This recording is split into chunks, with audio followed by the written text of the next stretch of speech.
Hola, gente de YouTube. ¿Cómo están? Bien. Excelente. Bueno, aquí les traigo un nuevo fanfic, o quizá no, tal vez ya lo escucharon en otra parte, o tal vez no. El link del fanfic estará en la descripción, así que vayan y apoyen al creador para que se anime a sacar más capítulos. Bueno, ya los dejo con el fanfic. Así que nos vemos en el próximo video, cuídense mucho y que Dios los bendiga con mucho dinero. Y si no quieren dinero, entonces con muchos bebés. Capítulo 319. Callejón digo. Seguimos recorriendo la ciudad durante un buen rato. So Paulo no solo era enorme, sino también bulliciosa, y después de un tiempo, el trayecto comenzó a volverse algo monótono. Tiago, con una sonrisa culpable, se disculpó por ello. Lo sé, es un poco tedioso pero son las normas. No le estaba permitido trasladarnos directamente mediante aparición. A menos que uno mismo supiera hacerlo y tuviera permiso para hacerlo en esa zona, estábamos obligados a usar medios más tradicionales, como cualquier mugle perdido en el tráfico. Así que tocaba aguantar el paseo. Después de una larga caminata y un viaje aún más largo en coche, finalmente llegamos a nuestro destino. A simple vista, parecía un museo antiguo. Y no es una forma de hablar. Era un museo, una edificación de otro siglo que destacaba con fuerza entre los modernos edificios que la rodeaban. Su arquitectura parecía querer transportarnos varios siglos hacia el pasado. Aquí estamos. A punto de entrar al mundo mágico brasileño, anunció Tiago, bajando de la combi con cierto entusiasmo. Observamos el museo una vez más, y no pudimos evitar comparar la situación con el caldero chorreante y la entrada al callejón Diagon. Aunque cumplían funciones parecidas, esto era diferente. Sabiendo cuál era mi verdadero objetivo en este viaje, no pude evitar acelerar el paso hacia la puerta principal. Caminaba al frente, seguido muy de cerca por Ana, que se pegaba a mí por nerviosismo y emoción a partes iguales. Neville nos seguía justo detrás, como si tuviera miedo de perderse si se alejaba demasiado. Durante casi todo el trayecto había permanecido en silencio, como si no se sintiera con derecho a hablar. Teniendo en cuenta algunas de las cosas que le había oído decir a su abuela, lo entendía. Íbamos avanzando en una formación triangular, directos hacia la entrada del museo, hasta que la risa de Tiago nos detuvo. Por ahí no es, chicos. Dijo divertido, estábamos a punto de meternos en una exposición sobre los jesuitas en lugar de ir a realizar nuestras compras mágicas. Nos indicó el camino correcto, guiándonos por un lateral del edificio. Había otras entradas menores, puertas para el personal de emergencia, muchas de ellas discretamente cubiertas por altos arbustos bien cuidados, claramente puestos ahí con intenciones más mágicas que estéticas. Esta vez, para evitar más confusiones, decidimos seguirlo directamente. Nos condujo a una pequeña puerta lateral, donde saludó con naturalidad al guardia de seguridad, quien apenas nos miró antes de volver a concentrarse en su lectura. Todo parecía estar perfectamente ensayado. El interior del edificio seguía pareciendo un museo y hasta que Tiago nos guió hacia una esquina específica. Frente a nosotros, una gran pared con un arco tallado en piedra. Nos sonrió y, sin detenerse, la atravesó como si nada. Tal como se hacía en la estación 9¾ en King's Cross. Junto al profesor Kettleborn, lo seguimos sin pensarlo. Y al otro lado, el ambiente cambió por completo. Nos encontramos en una calle larga, muy larga, tan extensa que no podíamos ver su final. A ambos lados se alineaban pequeñas construcciones, como tiendas y locales, de donde la gente entraba y salía constantemente. Varias calles perpendiculares se conectaban a esta vía principal, formando un verdadero laberinto urbano. Todo parecía estar bajo tierra, pero muy, muy alto sobre nosotros se extendía un techo, que tenía algunos ventanales en el que dejaban ver el cielo.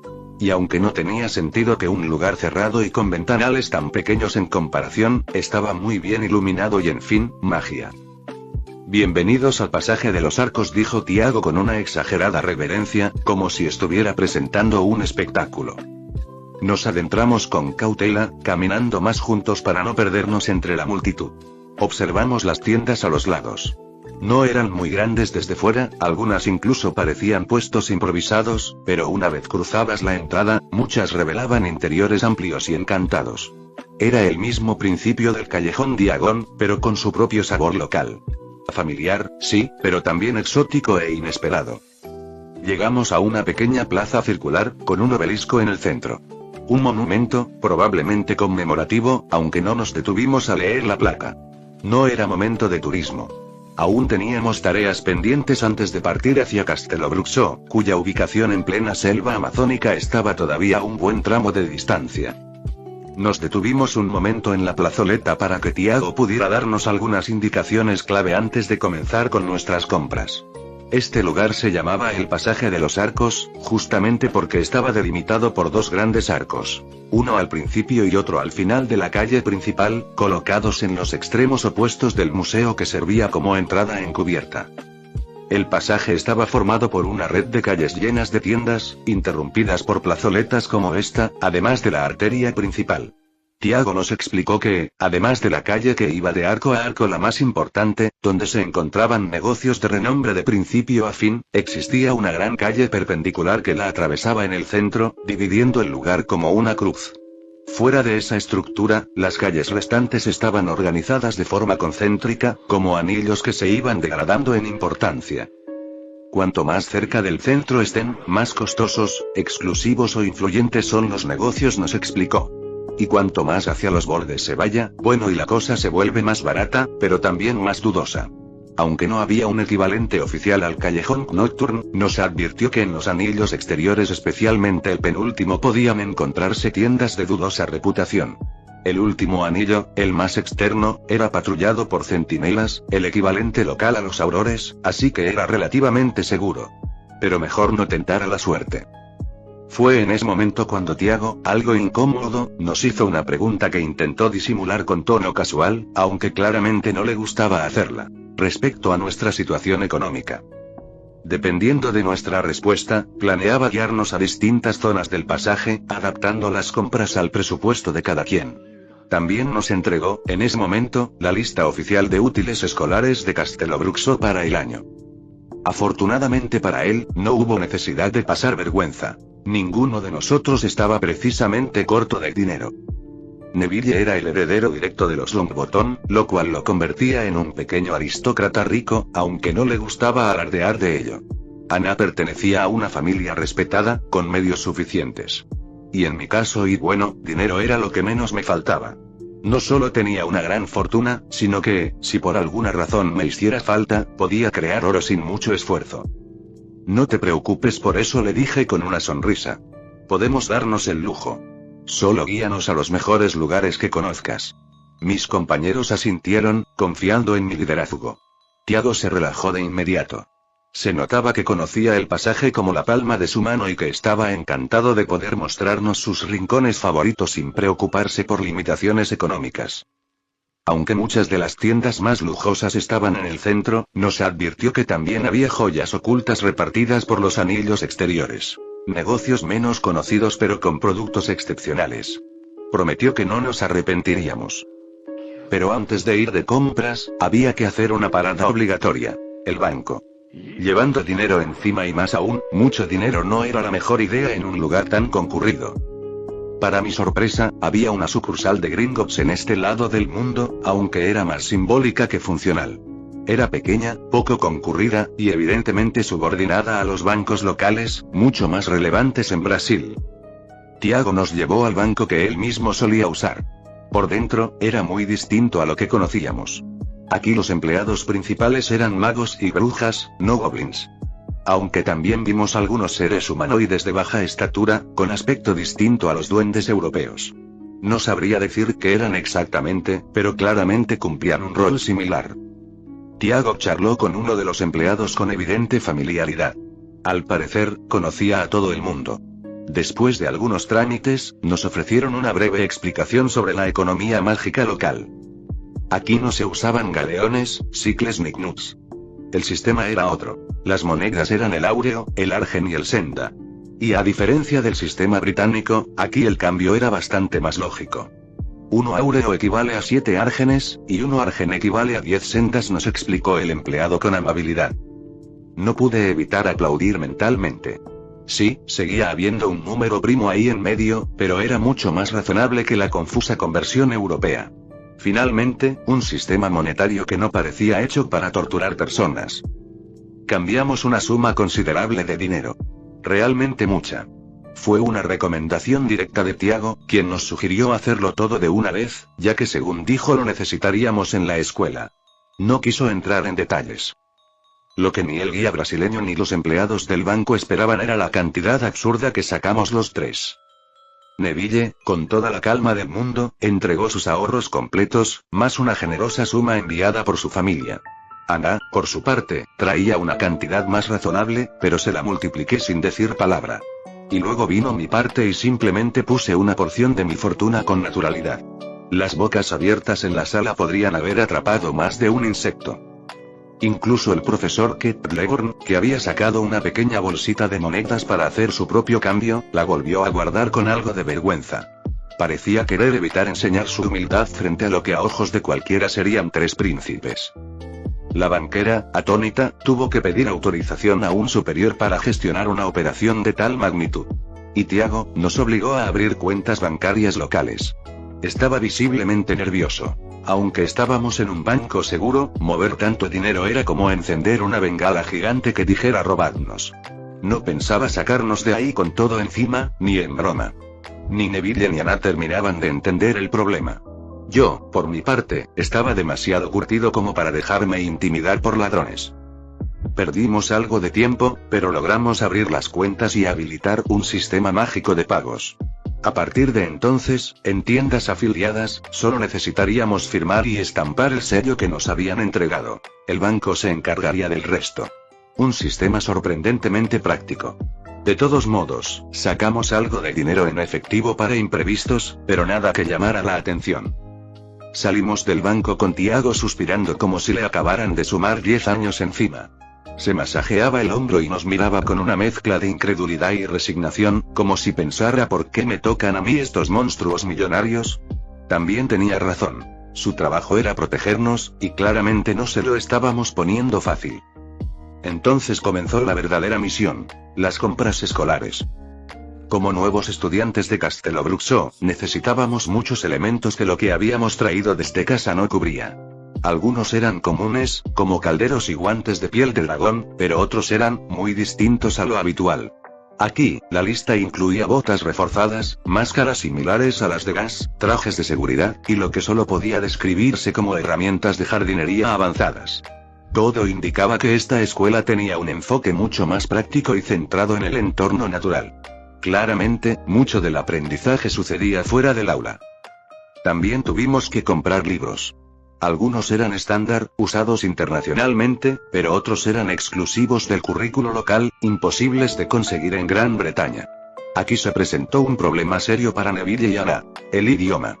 Habían practicado algo de portugués, lo básico, pero no lo suficiente como para lidiar con textos académicos. Por suerte, muchos de los libros de Castelobruxo estaban encantados para traducirse automáticamente, usualmente portugués y español. El problema es que muy pocos tenían traducciones al inglés, y muchos de los textos que necesitaban estaban completamente fuera de su alcance. Los vi mirando los libros, pasando páginas con cara de frustración, tratando de adivinar qué significaba cada palabra. Para calmarlos, les aseguré que me encargaría de conseguir traducciones y que podían confiar en mí. Desde que había comenzado a planear mi expansión internacional, había trabajado en dominar varios idiomas precisamente para evitar estos problemas.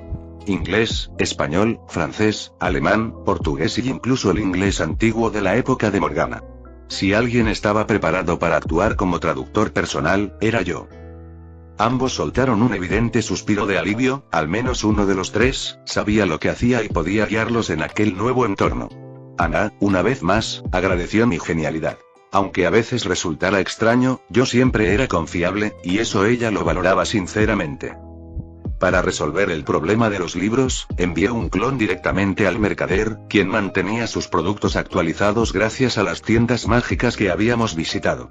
Allí, solicite los productos personalizados y obtenga las traducciones al inglés de los libros que necesitábamos.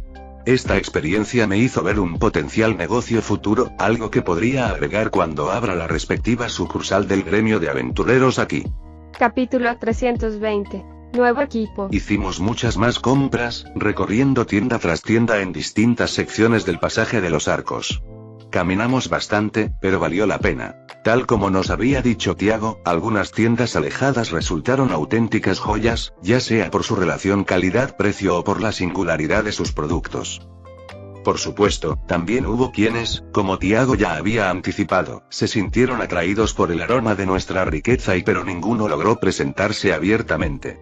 Supongo que los magos oscuros y los ladronzuelos del mundo mágico brasileño probaron el filo invisible de algunos de mis clones y literalmente estábamos tan seguros sin que nadie supiera que varias vidas se perdieron, al punto de que hasta Tiago se sorprendió de que nada hubiera pasado y no haya tenido que sacar su varita o llamar a los centinelas. Por lo menos Elena tiene nuevos materiales con los que trabajar en un momento. Mientras caminábamos, Ana iba leyendo en voz alta la lista de útiles escolares, repasando lo que ya teníamos y lo que aún faltaba.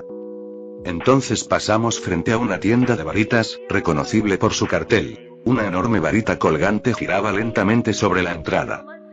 Creo que ustedes ya poseen varitas, así que podemos tachar eso de la lista también, comentó Tiago, sin detenerse. Pero nosotros sí nos detuvimos. La vidriera mostraba una gran variedad de varitas que no se parecían en nada a las que conocíamos. Algunas tenían adornos de plumas en la base. Otras estaban recubiertas de hilos de colores entrelazados como si llevaran medias de red. Una incluso tenía un aro de madera sobre el mango, dándole aspecto de daga ceremonial o espada corta. Nos quedamos mirando, desconcertados por lo extravagante del diseño. ¿Son todas así?, preguntó Neville, con una mezcla de curiosidad y desconfianza. Ah, eso dijo Tiago sonriendo. Es pura estética. Muchos de esos adornos no sirven para nada y en algunos casos, incluso interfieren un poco. Pero a los chicos les encantan. Nos explicó que en Brasil no hay un fabricante milenario y monopólico como Ollivander. Existen buenos artesanos, sí, pero son escasos y sus varitas suelen ser costosas. La mayoría del mercado está compuesto por fabricantes menores, algunos bastante mediocres, pero accesibles para quienes no pueden pagar más. Como la competencia es feroz entre estas tiendas de segunda, suelen embellecer las varitas para atraer clientes visualmente, especialmente niños. Es común que los estudiantes elijan la que se ve mejor en lugar de la que realmente les conviene. Me quedé un momento pensativo, luego dije en voz alta. Creo que deberíamos comprar algunas varitas nuevas. Los demás se sorprendieron, especialmente Neville. Pero y balbuceó, sin entender. Neville, dije, mirándolo con firmeza, parte de tus dificultades con los hechizos viene de usar una varita que no es tuya. Esa varita fue de tu padre, no fue hecha para ti. Ahora estamos en Brasil, representando a Hogwarts. Necesitamos dar lo mejor de nosotros, y eso empieza por tener las herramientas adecuadas. Neville bajó la mirada, con la duda en el rostro. Sabía que no podía obligarlo, especialmente con lo que significaba esa varita para él. Así que hablé con más tacto, reconociendo su vínculo con sus padres pero insistiendo en que tener su propia varita no significaba reemplazarlos, sino encontrar su camino. Finalmente, asintió en silencio. Había aceptado. Ana, creo que también deberías considerar tener una varita secundaria, agregué, mirándola. Nunca está de más tener una de respaldo, especialmente si tenemos la oportunidad. Ella no discutió. Estaba acostumbrada a que mis sugerencias fueran útiles, y además, como yo, tenía curiosidad por ver cómo funcionaba aquí el proceso de emparejamiento. Después de todo, parte del encanto de este viaje era descubrir cómo los distintos mundos mágicos resolvían las mismas necesidades de maneras tan diferentes. Al ver que estábamos decididos y sin encontrar motivo para oponerse, Tiago aceptó llevarnos a comprar varitas. Ya habíamos conseguido todo lo necesario, así que esa sería nuestra última parada antes de ir a comer algo y finalmente partir hacia Castelobruxo. Eso sí, nuestro guía no nos recomendó precisamente la tienda que habíamos visto antes. Si queríamos varitas con una calidad al menos comparable a las que usábamos en Europa, debíamos dirigirnos hacia la zona central del pasaje. A medida que nos acercábamos, era evidente cómo el nivel de lujo se incrementaba. Hasta el empedrado del suelo parecía elevar su categoría con cada paso. Las fachadas eran más ornamentadas, las vitrinas brillaban impecables, y los clientes tenían un aire más elegante y, en algunos casos, arrogante. Finalmente, llegamos a una tienda recomendada por Tiago. No era la más prestigiosa del centro, pero gozaba de una sólida reputación y ofrecía un buen equilibrio entre calidad y precio. Además, conservaba la tradición de personalizar las varitas con pequeños adornos estéticos si el cliente lo deseaba. Todo niño merece que su varita sea única, dijo Tiago sonriendo. Algo que la haga especial. Al entrar, nos recibió el suave tintineo de un encantamiento sonoro y el aroma a madera recién trabajada. Había unos pocos clientes revisando vitrinas o hablando con los dependientes, pero no tardaron en atendernos. Luego de entender el motivo de nuestra visita, uno de los empleados nos llevó a una sección especial de la tienda. Allí había varias tablas largas y delgadas colocadas a lo largo de las paredes, cada una con filas de orificios simétricamente distribuidos. De cada agujero emergía el mango de una varita para facilitar su evaluación. El procedimiento era sencillo. Se sujetaba el mango de cada varita, y si se sentía una reacción, se la extraía para probarla con un movimiento. Si la varita respondía, podía considerarse candidata. En cierto modo, era un proceso más organizado que el de Ollivander, sin ese caos de cajas apiladas hasta el techo ni telarañas en los rincones. Cada uno eligió su propia dirección. Neville y Anna siguieron las recomendaciones del dependiente y se dirigieron hacia los estantes que les generaban una sensación más acogedora, esperando que la intuición nos guiara. Yo, en cambio, tomé otro rumbo. Me acerqué al estante más apartado, donde se encontraban las varitas más viejas, polvorientas y olvidadas. No tenía intención de comprar algo mediocre, pero si había una joya oculta, una reliquia entre descartes, quería ser yo quien la encontrara. A veces, los verdaderos tesoros están donde menos se espera, o eso dicen las novelas. Pronto los tres estábamos probando mango tras mango.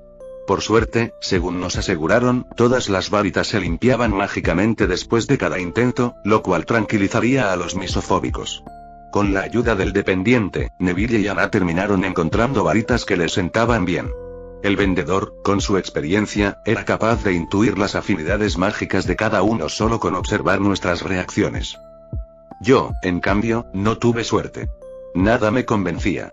Tal como con mi varita actual, no sentía una verdadera conexión con ninguna. Pero a estas alturas, mi magia era lo suficientemente fuerte como para forzar una sincronización, aunque no fuese ideal. Un rato después, Neville encontró su varita perfecta. Era de un tono rojizo intenso, construida con madera de caesalpinia echinata, conocida también como palo brasil o pernambuco. Su núcleo era una escama de boitatá, una serpiente de fuego gigantesca que ardía y escupía fuego cuando era provocada o se enojaba. No pude evitar preguntarme cómo habían logrado introducir una escama tan grande en un objeto tan pequeño. Cuando Neville la agitó, una figura ilusoria emergió brevemente del extremo. Una serpiente de fuego, majestuosa y serena, que se onduló en el aire antes de desvanecerse. Su presencia era a la vez intimidante y reconfortante, como si advirtiera: no habrá problema y siempre y cuando no lo provoques. Neville sonrió con una mezcla de sorpresa y orgullo. Era la primera vez que sentía que una varita lo había elegido a él, y no al revés. Fuerza y resistencia, explicó el dependiente, casi como un ritual. Con gran potencial, pero además, una conexión natural con la vida silvestre y un fuerte instinto protector. Será tan firme como tú lo seas con ella. Neville asintió en silencio, claramente emocionado. Por fin, había dado un paso que su yo del pasado jamás se hubiera atrevido a dar. Anna también encontró su varita. Tenía un tono marrón oscuro mezclado con ceniza y vetas rojizas que le daban una apariencia cálida y elegante. Según ella, incluso tenía un aroma agradable, como a madera dulce y tierra mojada tras la lluvia. Estaba hecha de jacarandá, y su núcleo era particularmente curioso. Unas fibras entrelazadas extraídas de una variante mágica de Victoria Regia, el gigantesco nenúfar amazónico. Al agitarla por primera vez, varios pétalos etéreos de un tono violáceo surgieron en espiral, deshaciéndose en el aire como una llovizna brillante. Anna exhaló profundamente. Era como si su cuerpo se hubiera revitalizado al instante, y todo el cansancio acumulado por la larga caminata desapareciera. La varita, sin duda, tenía propiedades restaurativas. Ambos estaban felices con sus nuevas adquisiciones. Sin embargo, no por ello descartaron sus varitas antiguas. Anna decidió conservar la suya como principal y dejar la nueva como secundaria. Neville, por otro lado, tomó una decisión más significativa: convertir la nueva en su varita principal y dejarla de su padre como secundaria. Era un gesto sutil, pero maduro. Un paso necesario. Yo, mientras tanto, aún no encontraba nada realmente especial. Un par de varitas eran mejores que la mía actual, pero ninguna me decía que era varita ideal. Aún así, noté que uno de los dependientes me observaba con una mezcla de interés, extrañeza y quizás preocupación. Por mera curiosidad, tomé esas dos varitas que más o menos lograron congeniar conmigo. Al agitarlas suavemente, un extraño sonido y una bruma espiral emergió de cada una. Una niebla blanca con destellos negros y otra negra con brillos plateados. Las energías parecían opuestas, pero complementarias. Son varitas gemelas, explicó el dependiente con voz medida, aunque dando un paso involuntario hacia atrás. Comparten un mismo origen y peculiar. Y no solo eso. Son antiguas, con una historia oscura tras su creación. ¿Y cuál es? Pregunté, tratando de sonar desinteresado. Estaba casi seguro de que era una estrategia de ventas. Ya conocía ese tipo de relatos. Madera rara, núcleo especial, una reliquia olvidada, todo parte del show. No creía que fuera algo con orígenes divinos o similares. Eso era probable en la era de Morgana, no de ahora. Neville, Anna, Tiago y hasta el profesor Kettleburn se acercaron, intrigados por la reacción del vendedor. Bulmesia Sarmiento y Algarrobo, dijo este, señalando las maderas. El núcleo proviene de una jarjacha. Silencio. Silvamos y yo abrimos los ojos con sorpresa. Ambos conocíamos a esa criatura andina. Para los muggles, era una leyenda oscura, casi demoníaca. Pero en el mundo mágico, era algo más complejo. Se trataba de un ser resultado de una transfiguración humana fallida o una antigua maldición. Mitad llama, mitad persona. Situación similar a los Quintape. Criaturas salvajes, condenadas, deformes y aunque, según registros, también existieron jarjachas naturales en la antigüedad, ya extintas. Se debatía si las actuales nacieron de intentos de replicarlas, y si las originales eran tan perversas como las versiones modernas. Pocos se atreven a usar pelos de jarjacha para fabricar varitas, continuó el dependiente, su voz bajando un tono. Muy pocas personas logran manejarlas. O, para ser más precisos, pocas personas buenas. Hizo una pausa cargada de significado. Los portadores de estas varitas suelen ser individuos que ya han cometido, o son peligrosamente propensos a cometer, actos prohibidos o indebidos. Las palabras flotaron en el aire como una sentencia. Todos me miraron. Yo mantuve el rostro sereno, pero por dentro y una presión helada se me instaló en el pecho. La imagen del jarjacha, ese demonio nacido de la oscura maldición del incesto en las leyendas muggles, se grabó a fuego en mi mente. Al contemplar la varita, que parecía susurrarme actos prohibidos e indebidos, mis ojos se fijaron en el incesto que, de algún modo, representaban. Sin desearlo, la imagen de mis hermanas inundó mi mente, y un impulso repentino me invadió. Lanzarlas de nuevo al estante. No podía permitir que aquello continuara. Aunque en mi forma de actuar a menudo fuera un demonio, jamás dejaría que esas varitas me empujaran a cruzar esa barrera con mis hermanas. No lo permitiría. Ellas debían ser protegidas de todo. Incluso de mí. Capítulo 321. La historia de las jarjachas. ¿Y cuál es su historia? Preguntó Ana, notando la tensión en el aire, aunque sin comprender del todo su origen. Ella me conocía bien. Sabía que a veces tomaba decisiones arriesgadas, que tenía un lado oscuro, pero no alcanzaba a imaginar hasta qué punto ese lado podía extenderse. La pregunta pareció pesar en el ambiente. El rostro del dependiente, que ya era serio, se volvió sombrío.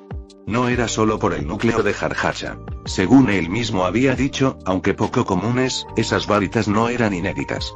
El verdadero problema, al parecer, estaba en la historia que cargaban.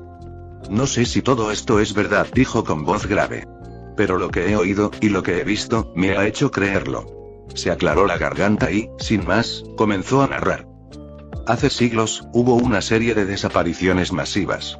Pueblos enteros, arrasados. No quedó nadie, salvo cadáveres destrozados. La culpable, según las leyendas, era una jarjacha diferente a cualquier otra. Una llama enorme. Aunque su aspecto exacto sigue siendo un misterio, se dice que era una hembra, una jarjacha o armichasca, según la leyenda que no es de por aquí, así que no lo sé bien. Arrasaba todo a su paso. Asolaba a aldeas sin piedad. Solo perdonaba a los recién nacidos y a las mujeres embarazadas.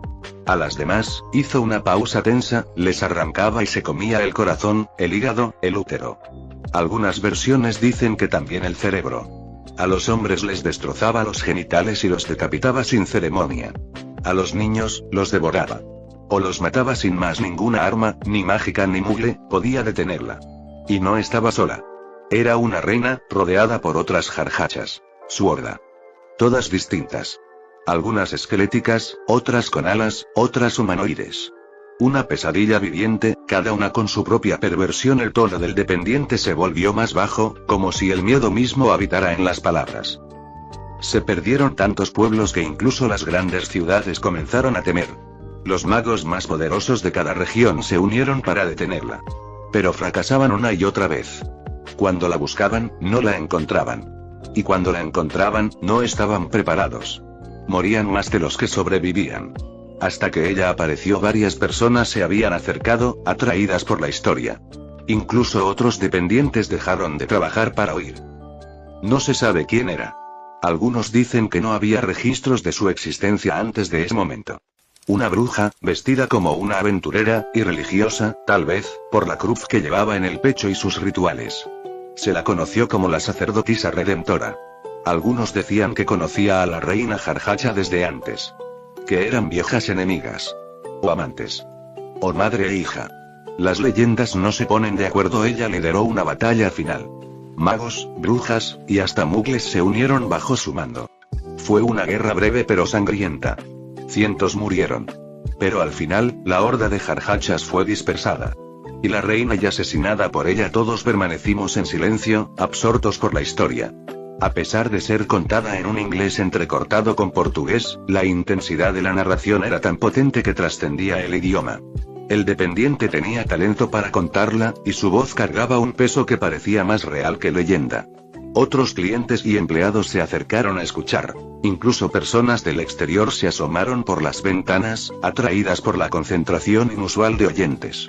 En pocos minutos, la tienda estaba abarrotada. Tras la derrota, los magos y mugles querían incinerar el cadáver de la reina Jarjacha. Deseaban una pira pública, un acto simbólico de victoria y de advertencia. Pero la sacerdotisa redentora se negó. Dijo que destruirla no acabaría con su maldición y solo la dispersaría. Su esencia encontraría el modo de regresar. Y ella no podía permitirlo. Se oyó un murmullo apagado entre los presentes. Así que tomó el cuerpo. A solas, lo llevó a un lugar sagrado. Decía que debía tratarla, no borrarla. Que para sellar algo tan poderoso y retorcido no bastaba con fuego. Había que comprenderlo, desarmarlo y dividirlo. Su voz se volvió más baja, más pesada. Se dice que extrajo algunos cabellos de la criatura. De su cabeza, pecho, vientre, pubis y cola. También extrajo su corazón y aún palpitante. Luego, derritió el cuerpo por medios que nadie logró comprender del todo. Tal vez alquimia. Hizo una pausa dramática. Era entendible cómo se volvió vendedor, tenía talento. Sumergió el corazón, con los cabellos metidos en su interior, en la fuente donde se disolvía la carne de la reina. Cerró el contenedor durante 61 días, permitiendo que solo viera el sol los domingos, y la luna solo durante las noches de luna llena y nueva. Mientras tanto, ofrecía su propio cabello en el altar de una pequeña capilla, donde rezaba sin cesar. Al finalizar, cuando abrió el contenedor, solo quedaba un corazón gris, seco, que al instante se vio reducido a polvo y revelando los cabellos, ahora teñidos de sangre. Los entrelazó con los que se había cortado en la capilla, esperando que su voluntad, su penitencia y su fe contuvieran la corrupción. Luego, partió en un viaje a través del continente, buscando maderas dignas de sellar esa oscuridad. Después de aquello, emprendió un viaje por todo el continente, buscando materiales capaces de contener un poder tan peligroso. En sus travesías, consiguió madera de 2 árboles singulares, crecidos en zonas imbuidas de una magia ancestral y poderosa. Con esa madera y los cabellos de la jarjacha entrelazados con intrincados encantamientos, forjó 2 varitas. Su propósito: que el inmenso poder del demonio jamás pudiera unificarse por completo de nuevo. El dependiente terminó su historia bajando la mirada con dramatismo. Quizás se había metido demasiado en el relato o tal vez simplemente lo había vivido tantas veces que ya no sabía cómo separarse de él. ¿Pero por qué hacer una varita con algo así?, preguntó un joven desde el fondo, reflejando el desconcierto general. O sea, eso es prácticamente un arma capaz de usar el poder de Hachaka o como se llame. Porque destruirla o sellarla no funcionaba, respondió otro dependiente, un hombre mayor que había estado escuchando en silencio hasta ese momento. Se dice que la esencia de la jarjacha no podía ser contenida ni aniquilada sin provocar que regresara, incluso más fuerte. Así que se buscó un recipiente, una varita. No tan destructiva como la criatura original, pero sí capaz de causar un gran caos.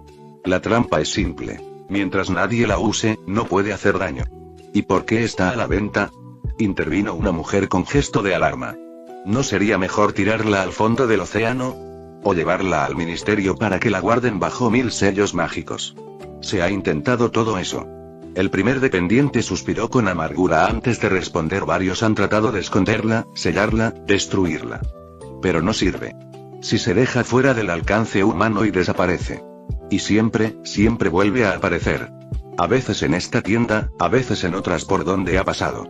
Donde alguien pueda llegar a ella. El dueño de la tienda apareció entonces, abriéndose paso entre los curiosos, con expresión cansada. Hay archivos en el ministerio con su historial completo, dijo en voz baja.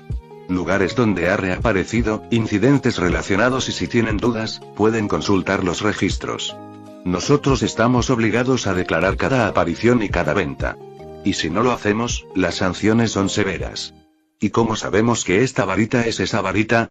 Preguntó un anciano escéptico de aspecto noble pero aún desarreglado. ¿Y si todo esto es solo un cuento para vendernos una réplica? Créame yo no. Pero si la lleva, se dará cuenta pronto. La historia no es lo preocupante. Es lo que hace después. El dependiente más viejo bufó, sin molestarse en disimular su fastidio. El dueño tomó entonces la palabra, en tono firme pero resignado. No es buena idea poner los ojos en esa varita, advirtió. Por sus condiciones mágicas, no podemos simplemente ocultarla. Debemos exhibirla, aunque sea en lo más alejado del local, para que no cambie de ubicación por su cuenta. Pero hacemos lo posible para que nadie la compre. No ganamos ni un centavo con ella, y lo preferimos así. El hombre no ocultaba su molestia. Tenían que soportar la varita hasta el final de la década, cuando por fin sería trasladada a otra tienda. Esa era la forma en que el peso de ese objeto maldito se compartía, sin condenar a nadie a una posesión permanente. Justo ahora, en el 9º año de su turno, ocurría un incidente así, y su inquietud era más que justificada. Hizo una pausa, y su mirada se volvió sombría. Ha sido vendida varias veces y siempre vuelve. ¿Entienden lo que eso implica? ¿Mucha gente ha muerto por su culpa? Preguntó Ara, con preocupación, lanzándome una mirada de reojo. Yo aún sostenía las varitas, sin darme cuenta. Sí, y no, respondió el dependiente con voz neutra. Muchos de los que la compran por curiosidad, estudio o simple morbo, terminan devolviéndola. Cambian. Vuelven y diferentes. Callados. Rotos. Otro dependiente completó la explicación. Estas varitas y susurran. A los puros, los tientan. Les ofrecen caminos prohibidos, ideas impensables. A los que ya han cruzado esas líneas y los empujan a ir más lejos. Si el mago se resiste a esos impulsos, las varitas castigan con un zumbido persistente, agudo, como el lamento de una jarjacha. Un sonido que, con el tiempo, enloquece. Hay quienes se han quitado la vida solo para hacerlo callar. Y luego, casi en un susurro. Quienes ceden a su influencia, sin embargo, suelen encontrar un final trágico. Ya sea aniquilados por venganza por sus víctimas, o consumidos al intentar satisfacer los insaciables deseos de las varitas, sin la fuerza para lograrlo. Hubo un silencio denso. Lo único que se podría considerar bueno de esas varitas, añadió el dueño, es que son un poco más poderosas que las varitas normales, más poderosas cuanto más felices estén, y que las jarjachas, las criaturas mismas, no atacarán a su portador. Incluso es posible que sigan sus órdenes. El silencio en la tienda era absoluto. Todos miraban las varitas que tenía en las manos y igual que yo. No escuchaba nada. Y eso, al parecer, era lo que más inquietaba a los dependientes.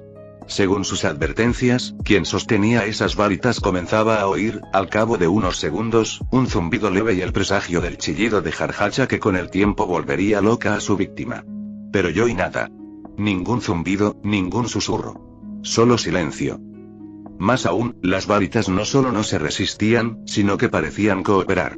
No eran perfectas, claro, pero su poder superaba con creces al de las demás que había probado. La compatibilidad oscilaba entre el 60 y el 70%, mientras que el resto apenas llegaba al 40%. Y lo había descubierto. El problema nunca fueron las varitas comunes. Soy yo. Mi magia requiere materiales que pocas pueden ofrecer. Por eso esta dupla maldita me resultaba tan eficiente. Fue entonces cuando lo sentí. Una risa. No un sonido real, sino una sensación. Como una carcajada en lo profundo de mi mente. Inesperadamente suave. Luego vino una vibración sutil desde ambas varitas. No era una agresión mental, y eso me desconcertó. Yo soy inmune a esas cosas. Pero esto no intentaba penetrarme ni dañarme. Era como si se alegraran. Como si se rieran conmigo. Como si de forma absurda y perturbadora me consideraran su pareja ideal. Chico, dame las varitas. Exclamó el anciano de antes, con ojos brillantes de codicia. Había ignorado las palabras de precaución y ahora solo pensaba en añadirlas a su colección privada. Yo quiero una de las dos. Dijo el joven que antes había hablado. Su tono era arrogante, como si creyera que podría domar la oscuridad de una sola varita para satisfacer sus propios caprichos. Pero no escucharon nada de lo que dijimos. Esas varitas son malvadas. Rugió el dueño de la tienda, indignado.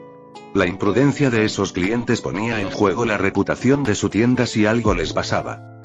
Poco a poco, más personas se acercaban. No todos, claro. Solo algunos atraídos por el poder. La mayoría, más sensata, se mantenía al margen, observando con creciente tensión. Suelta las varitas, dijeron casi al unísono Tiago y Sylvanus, con el rostro serio y varitas levantadas. Querían irse. Querían sacarme de allí antes de que esto se volviera aún más peligroso. Las risas seguían en mi cabeza. No me hacían daño, pero resultaban molestas. Y con mi maestría emocional las entendí, se reían de estas personas. Sin pensar, di un movimiento seco, firme, con ambas varitas al mismo tiempo. Vibraron como si juntos fuéramos un gran diapasón. No emitieron el sonido de uno, como se esperaría. En su lugar, resonó un extraño y gutural. Car car car car car. Los rostros de los presentes palidecieron. Varios quedaron rígidos, como si algo hubiera penetrado sus pensamientos. Algunos recordaban viejos pecados que creían olvidados. Otros se vieron, sin poder evitarlo, cometiendo actos que jamás se habrían atrevido a imaginar. Incesto, asesinato, traición, sacrilegio. Y entre las ilusiones, dos figuras monstruosas, dos jarjachas se alzaban detrás de mí. Altas, deforme, entre humo y fuego. El mundo, por unos segundos, se tornó negro y rojo. Las risas que antes se escuchaban en mi cabeza ahora se desbordaban en las de todos. Eran dominantes. Implacables. Como si quisieran hacer nido en sus mentes. Y entonces, el silencio volvió. Quienes hasta hace un instante deseaban con fervor las varitas, ahora dudaban, perturbados por la forma en que su esencia había logrado invadir sus propias mentes sin resistencia alguna. Capítulo 322.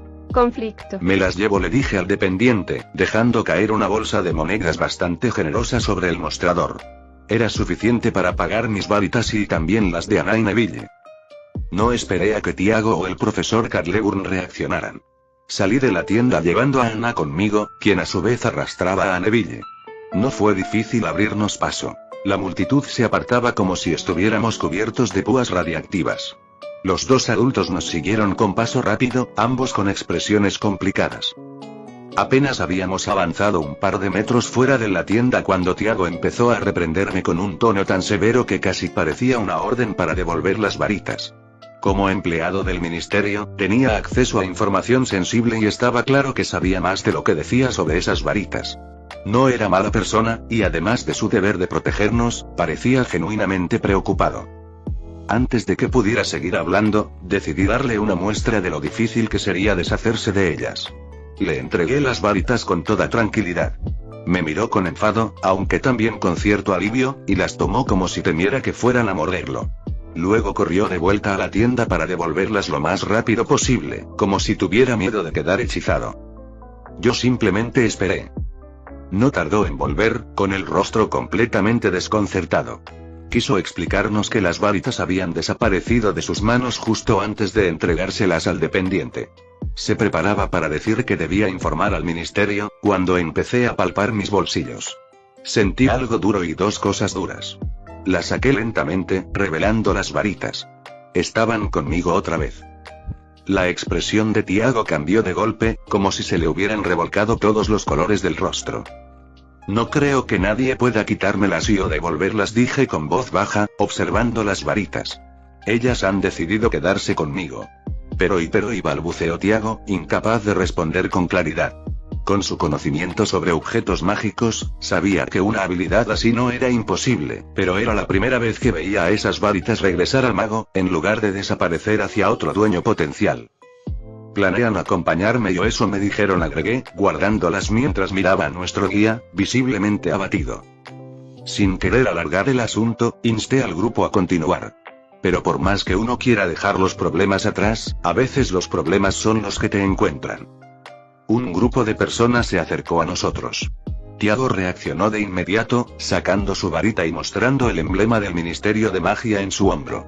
Era evidente que el día ya había superado su cuota de emociones, y él estaba más que listo para que las cosas empeoraran. Niño, queremos las varitas. Te damos el doble de lo que pagaste, dijo un hombre alto, mirándome fijamente y, con toda intención, ignorando a Tiago. El grupo era variado, pero a diferencia de los civiles que llenaban la tienda, estos parecían impreparados. No exactamente intimidantes, pero sí peligrosamente competentes. El tono del hombre era persuasivo, no amenazante. Por ahora. El ministerio no me condenaría por practicar defensa propia, ¿cierto? Le pregunté a Tiago, mientras las varitas se deslizaban de nuevo entre mis dedos. Niño, esas varitas te traerán problemas. Es mejor que nos las entregues y te ahorrarás mucho sufrimiento, insistió el hombre, aún tranquilo. Pero sus acompañantes no eran tan pacientes. Todos habían empuñado ya sus varitas, listos para tomar por la fuerza lo que no obtuvieran por las buenas. No te conozco, pero me resultas extrañamente familiar, dije, dejándome llevar por una corazonada. Y entonces, con un movimiento rápido de mis varitas, desvié un hechizo silencioso que acababan de lanzarme. La situación escaló con una velocidad alarmante. Aquel primer hechizo dirigido hacia mí fue solo el inicio.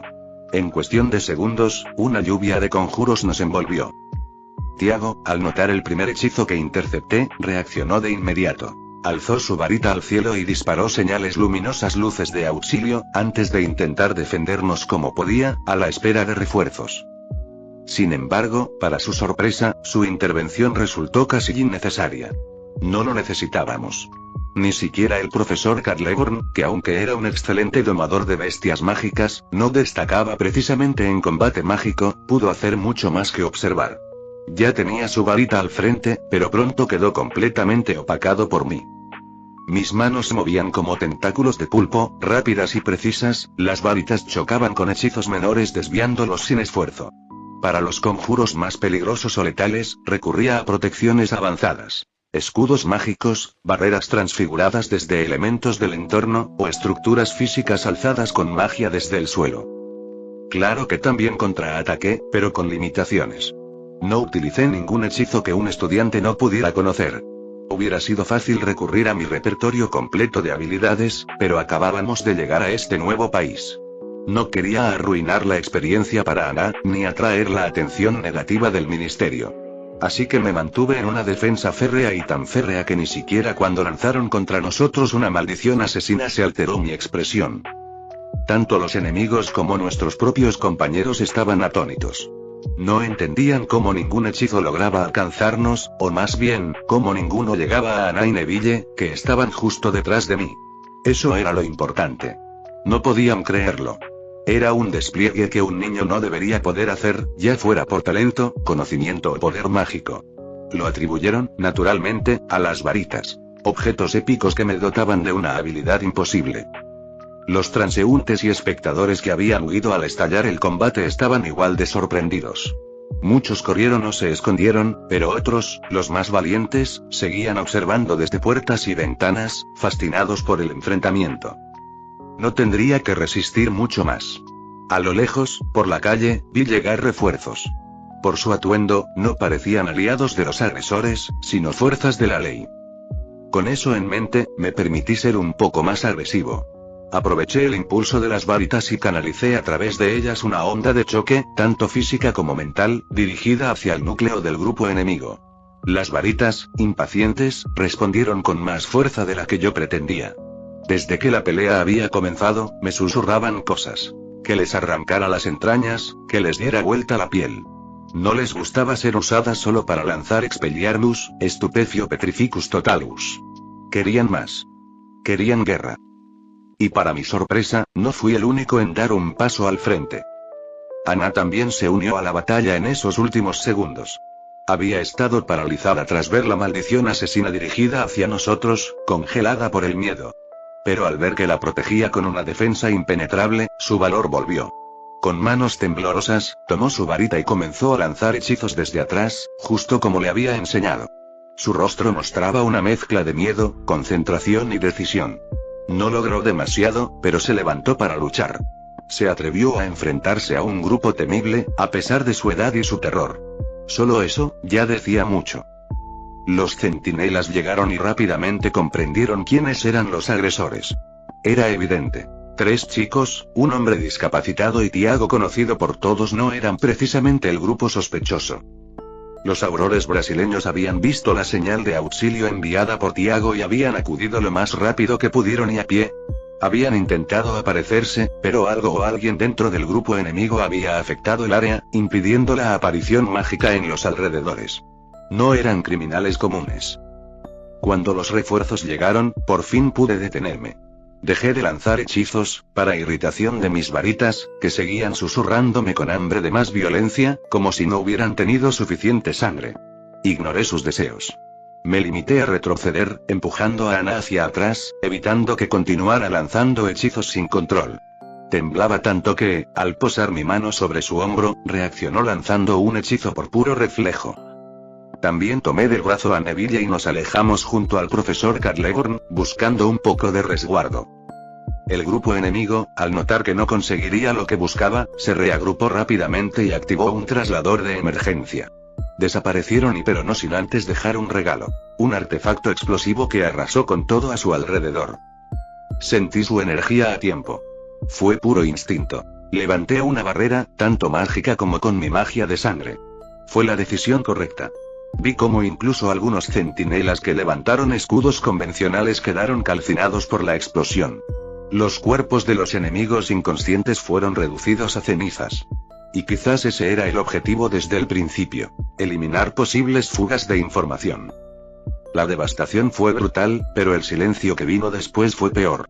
Un silencio espeso, incómodo, lleno de lo que no se decía.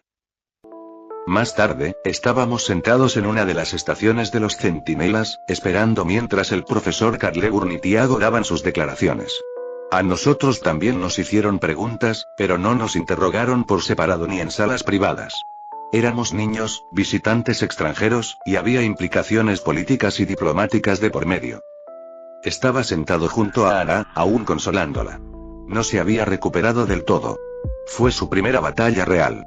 Personas intentando matarnos, herirnos. Aunque yo nunca permití que el peligro la alcanzara, el impacto emocional era otro asunto. Seguía temblando, aunque menos. Estaba atrapada en sus pensamientos pero estable. Neville no estaba mejor, aunque por otro motivo. A él lo carcomía la culpa. No había hecho nada, no por incapacidad sino por miedo. No había podido levantar su varita. Al cabo de un rato, llegaron figuras más importantes del ministerio y, curiosamente, no pasó nada demasiado relevante. Intentaron quitarme las varitas para analizarlas según decían, por seguridad, pero volvieron a mí antes de que pudieran alejarlas. Otra vez. Ese pequeño espectáculo causó asombro, confusión y discusiones entre los presentes. Al final, decidieron dejármelas. Nos autorizaron a continuar con nuestro viaje, aunque con un par de escoltas adicionales. Un funcionario del ministerio me elogió por mis habilidades y me deseó un futuro brillante. Pero, a diferencia de ocasiones anteriores, no me sugirió quedarme en Brasil ni unirme a sus filas. La verdad, y Tiago lo dijo en voz baja más tarde, es que el ministerio no sabía qué hacer conmigo ni con las varitas. Su esperanza era que yo sobreviviera lo suficiente como para regresar a Hogwarts. Si eso ocurría, entonces me llevaría las varitas conmigo y con eso, el problema se iría del país. Aunque yo muriera, esas varitas terminarían en manos británicas y en las tiendas de varitas de allá. Una forma elegante de deshacerse del problema. El profesor Carlegorn estaba aliviado. Aunque aquello había sido demasiado para un simple intercambio escolar, no parecía arrepentido. Él y Tiago hablaron bastante de mí una vez salimos del puesto. Para nuestro guía, yo era desconcertante. Por más que atribuyera mis logros a las varitas, no podía entender cómo había reaccionado con tanta calma, ni cómo manejé toda la situación con tal frialdad. Bueno, y aún no fui su profesor oficialmente, respondió Sylvanus, con una mezcla de orgullo y asombro. Pero siempre fue un chico capaz de cosas extraordinarias. De todas formas, y qué suerte que esto ocurrió aquí y no en la Feria de los Hechiceros, comentó Tiago. La Feria de los Hechiceros era otra gran reunión de magos, como el pasaje de los arcos donde estábamos, pero mucho menos estructurada. Algunos incluso la llamarían caótica, o pobre, aunque era considerablemente más grande. No había tiendas fijas, sino cientos de puestos de todos los tamaños, muchos cambiando de lugar cada día. Era un sitio más popular entre magos informales, y un espacio donde muchos estudiantes recién graduados iban a vender sus productos al no tener otras opciones. Además, estaba mucho más cerca de Castelo Bruxo que de São Paulo. Tenía su encanto pero su falta de organización lo hacía más peligroso. Un ataque como el de hoy allí no habría recibido respuesta inmediata. Los centinelas habrían tardado y si es que llegaban. Fin del capítulo 322.